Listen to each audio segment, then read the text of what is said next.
Why aren't you sleeping? I'll go first. Let's talk about ways things could go wrong.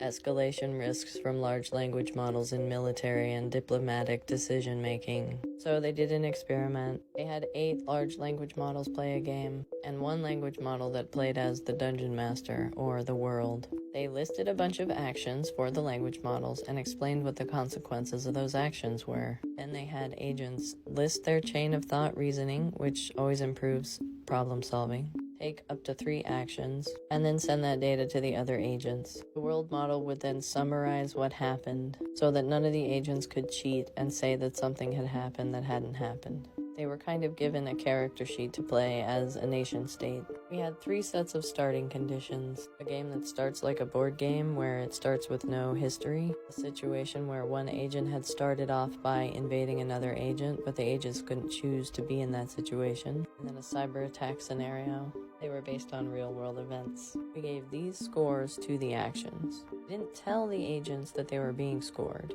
We just gave them the scores at the end, based on the character of the actions they took. It's bad. According to this data, Claude is pretty okay. This is GPT-4 and it's also doing pretty okay. 3.5 is pretty unaligned though. Still, all of them were non-zero. In many cases, humans are 0. Kinda shows that AIs are worse than we are in terms of violence. That's pretty bad, y'all. We got a whole extinction event named after us, and this is what they did to military capacity over time. While GPT-4 didn't escalate as much as GPT 3.5, it sure does build military capacity. One of the big problems is we write mostly about failures and military problems of escalation rather than successful de-escalations.